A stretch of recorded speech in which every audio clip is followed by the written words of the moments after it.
the detail update that's going on right here in the first half of the court. I call it the morning session. So I'm just going to give you a few minutes and I'll be right back.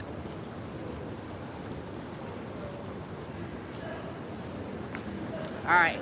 And sometimes I wish I could. Sometimes I just don't have the lead time to be able to give y'all like a heads up or a notice that I am going live. So please work with me. Please work with me, y'all. I try my best to give you a heads up, but sometimes I'm just not able to. The one, thank you. Good morning. I see you, Queen. Good morning. Let me go ahead and get started. Cold out here in New York, and there's just a lot of things that's happening today that I want to bring y'all up to speed on. Good morning, everybody. I need to go ahead and get started so that when people play the replay, it's not like you're having to wait, a long time. So let me tell y'all what's going on with the Diddy trial, and I hope. Okay, yeah, we're good. So this is week 6, day 24. And okay, so Diddy came out this morning. He was wearing a baby blue sweater. He seemed to engage with a few people in the court. What I mean by that, I feel like he spotted some familiar faces. And in my opinion, well, I'm gonna say for a fact, but let me say, in my opinion, there are some people from Bad Boy in the audience. Let me just say that. Okay. So he engaged with a few people in the courtroom and he actually was passing notes back and forth to Mark Agnafilio. So yeah, we're good. Let me pause it because there's background noise.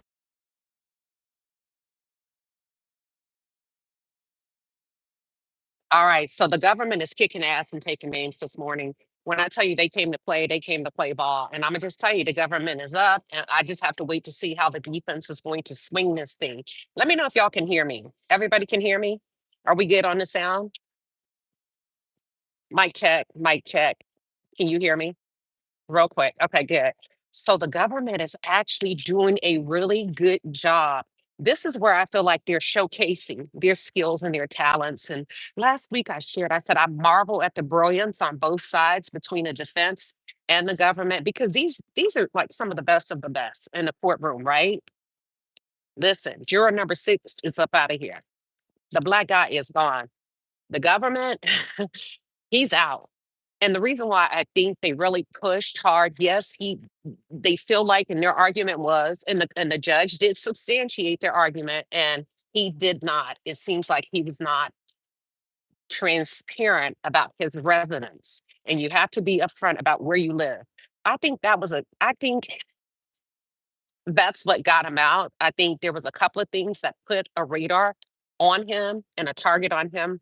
Number one, his facial expressions. Number two, I think the government really felt like this was a strong vote for Diddy. And listen, they chipped away at this thing. Finally, they combed through his transcripts and he's gone and he has been replaced. Now, let me tell you what I've noticed about the jurors. I don't know, y'all. I'm gonna just say this. The jurors that are remaining that I can count and I'm looking at, they seem to be very astute men, men with a high level of intellect, married men for the most part. And when you think about why is that important, the psychology and the behavior of the jury, if these are astute married men, you probably can assume that they're going to be somewhat very protective over family, right?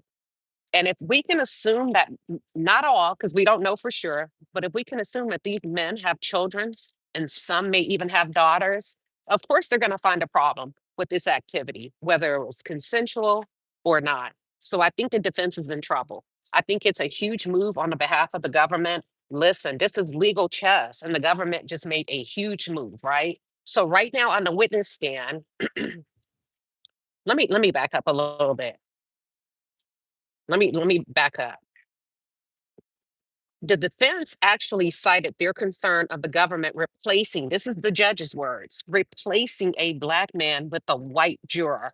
And they just kind of made the argument, this has a racial undertone to it. Um, the judge said, listen, that's not correct. This is the first time in 25 years where we've actually had a diverse jury of this manner, right? So the judge is pushing back. He did push back to the defense, saying you really have no basis on your claims of racism. We've been very diverse. We've taken very careful steps on the behalf of the defendant to be as inclusive as possible. What do y'all think about that? What do you think about that? So right now, I'm going to shift just a little bit, and I may come back to that. Um, An- Ananya, let me see, what's her name? Ananya Fanka is on the stand. She works for the U.S. Attorney's Office. She's been there for 2 years. She's a paralegal specialist, and she's what they call a summary witness. And her job is to review charts to make sure that everything is accurate. She checks the accuracy. She reviews the evidence. She makes sure that that it aligns with everything that was presented in the courtroom. This includes text, audio, photos, videos, et cetera, et cetera, et cetera. They asked her, um, "Can you kind of describe the first exhibit that we're placing here on, on the video screen?" She said, "This is a timeline chart. I reviewed this to once again establish the accuracy of it. These are tech." They said, "What's in it?" She said, "Text messages, multiple text messages, y'all. Devices." They said, "Whose devices?" KK's devices, Diddy's devices. They said, "Who is KK speaking to? Is she speaking to just one person?" She says, "No, she's not just speaking to one person. She's speaking to different people." Um, y'all, when I tell you, baby, this is probably the RICO. This establishes the enterprise. If I were the jurors, and I'm looking, let's just say some of the jurors are like you, they're waiting for proof, they're needing to hear evidence. Today is that. It's a very technical argument. And what she did with the devices that they confiscated, that the feds confiscated from not only KK, two devices from KK, but also one device from Diddy. They placed everything in chronological order. The first screen, they said, "How many pages are here?" And they're talking about March 18, 2016. She said, "There's 30 pages." So she reviewed them, placed in order, and they're organized by date, time, time zone, record type, from, and to. And they said, "When you say from, what do you mean?" She said, "That the sender. To, that's the receiver, right?" She also talked about, and give me a second, contents, the contents of the record. Like it'll say the contents that they spell out the text messages, and also the names of where. So we got Brendan Paul, we got Ryan Lopez, we got KK, we got Jane Doe, we have Diddy. Now, this is where they're doing a really good job because they mentioned Brendan's name on purpose because he's scheduled to take the stand today on the behalf of the government. And remember, Brendan Paul was actually the guy that was caught with the drugs. I think the pink powder. He was arrested. He did do his time, so he will be testifying. And then Ryan Lopez. Um, sends a text to KK. This is really good, right? Because this is where your enterprise comes into play. They're highlighting KK as a key party of the enterprise, right? That she's a key component. She is the go-to. Not only is she a go-to, what they're establishing, she's a go-to for Diddy. She's a go-to for Jane Doe. She's a go-to for the assistants of the assistants. Everybody goes to KK to fix things. She's a go-to for money. She's a go-to. She was actually a go-to for Jane Doe. At one point in 2024, Jane Doe received a text from one of the escorts. It was Cabral, the guy that's in ATL. He tried to exploit her for money, right? He told her, I'm gonna leak one of these freak off tapes. Uh, Jane Doe called KK, texted KK, and expressed her concern. KK says, "I'll fix it. I'm gonna fix it. He's not gonna leak anything." And guess what? She fixed it. Cabral was going to go to a major, major media outlet, and he gave Jane Doe a specific amount of time to run him that money, or the tape would be released. So KK actually said in those text messages, "I will fix it." Um, so Ryan sends a text to KK, and he says, "Listen, give me 1 second.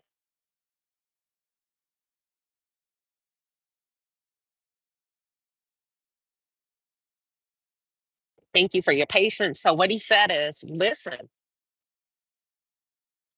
I spotted a cowboy in the lobby. The cowboy," he's talking about an escort from Cowboys and Angels, and they typically use this agency to get male escorts, right? And he tells KK he's He's easy to spot visibly. Like he's standing out like a sore thumb in this hotel. You can tell he's an escort. So then KK says, "How long do you think he's going to stay awake?" And then Lopez responds, "Probably until tomorrow, child. Probably another 24 hours, right?" Now, this is where they tie KK into the sex trafficking. And not only the sex trafficking, in my opinion, but also the enterprise, because they are able to establish, number one, her knowledge, her position in the enterprise, because the assistants are actually texting and reporting to KK, running down to KK the details of what's happening. He's in the hotel lobby. The room will be ready in 30 minutes. Where do I get this? I'm going to go to the store. I'm going to get the Astroglide, baby oil. Jane Doe wants this. Diddy wants that. I got the snacks. I got the food. So they're doing a really good job of establishing her presence, right? And her role in the sex trafficking, the freak offs, and also the enterprise, right? Now, they also established that KK, through this expert witness, just reading the text messages, that KK actually sets up hotel nights. Hotel nights is freak offs, right? And then they focus on March 25th, 2024, where Homeland Security seized all of these devices. And I told you it was one phone from Diddy and then two phones from KK. So they play an audio, and the audio that they played is an audio that I discussed with you last week of KK confronting Jonathan Perez. Jonathan Perez took the stand last week. In this secret audio, KK is actually confronting Jonathan because the assistant Shaw, they have their own devices, they have their own iPads, but Jonathan found a freak off video between Diddy and Jane Doe on the iPad. So KK and the rest of the team became very nervous. So she's really drilling him about, how did you gain access to this video? Tell me again, where were you? Who was in the room? Were the maids there? Were the chefs there? So they play this audio. Um, they also show a tape of KK texting somebody named Joey to set up the room, and detailing how long before they can get in the room. And by they can get in the room, you know who I'm talking about. I'm talking about Jane Doe. I'm talking about Diddy and whomever else, right? The escort. So then I made up my own personal note where I made my own note in court where I say, or I notated, Jane Doe actually called KK. Oh, I told y'all that when the escort threatened to release the tape if she didn't give him any money. Now, here's what the next move should be, in my opinion, on the behalf of um, the defense. KK, you got to take the stand. You got to make it make sense. And I'm not sure. I'm not saying that it's going to sway or change public opinion or even change the opinion or the consensus of the jury, but she got to take the stand. You have to make that strategic move, because right now the government is doing a hell of a job of just, man, they're stacking things up. Now we're starting I think they just warmed us up. I know a lot of people were like, they don't have anything. And I told you, be careful that we don't become overly emotional with this thing. You just got to wait and sit it out. And it doesn't have to be a masterpiece. Remember, I said it doesn't have to be a masterpiece. Their job is just to kind of stroke the canvas, and that's what they're doing. So the next move, I believe KK should take the stand. And I made a note that KK communicated with all parties involved, including the talent. Now, let me say this: Jane Doe was not a victim.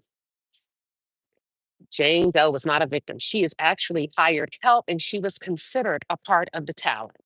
I'm going to come back. I'm going to talk about that tonight. I need to go into great detail about that tonight. Did you know that Jane Doe was already participating in free costs? She was an industry girl. The difference between the free costs that she participated in before is that Diddy treats his talent very nice. The benefit package is a little bit more extensive than some of the other rappers offer. This is an entire thing. This is not anything new. This is what they do. And actually, Diddy is not the head that sets it up. I wish I could say who it is, but I'm not. He's not the head. He's the fall guy. But Jane Doe he's a hired help. She's a professional. This is how she's made her money prior to meeting Diddy. This is how she's going to continue to make her money after Diddy. Period, point blank. This is what she does. I just wanted to put that out there. I've been telling y'all that.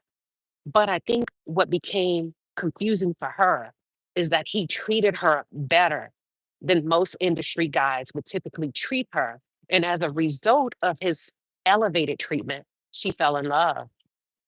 She grew to appreciate him. She grew to thank him, to want more of an emotional connection for him. And it's going to be very important that y'all keep that in mind. Okay. I'm going to talk about that tonight. But let me continue to go on. All right. They also play an audio where Diddy is talking to KK.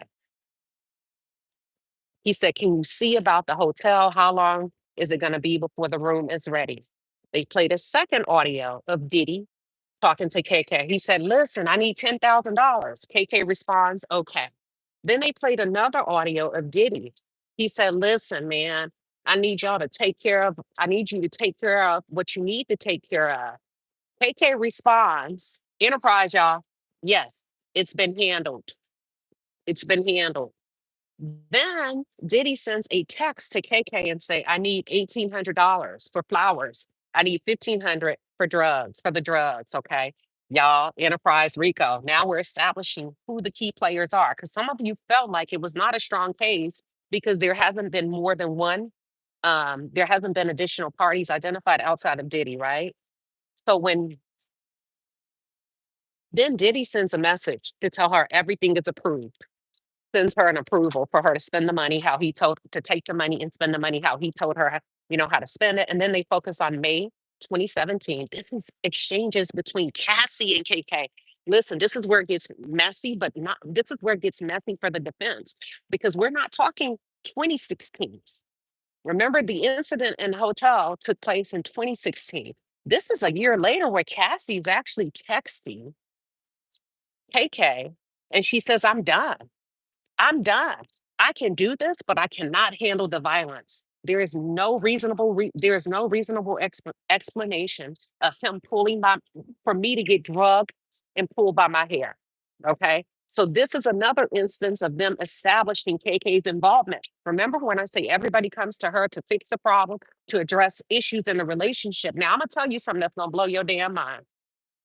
I'm gonna tell y'all something. It's cold out here, but I'm loving it. I'm gonna tell you something that's about to blow your head off. And some of you aren't gonna like it. You're not gonna like it. But here's some themes. Cassie was participating in free calls that were not always arranged by Diddy. Did you hear me? Cassie was participating in free calls that were not always arranged by Diddy. These girls would hop different circles and go and party with other rappers, other industry insiders. Now, do you remember? Listen to me very carefully. Do you remember at one point when KK, no, it wasn't, it was Capricorn.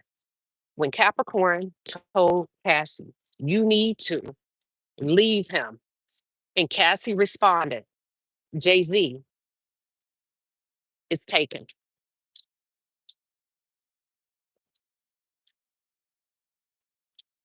You need to leave him." Whose name did she say? Jay-Z is taken. We're going to end there. I'll be back. I'll be back. I just want to let your mind wander. Do you also remember when Vanna testified under oath that she and Cassie attempted to start an apparel line and they were upset and they couldn't because Beyonce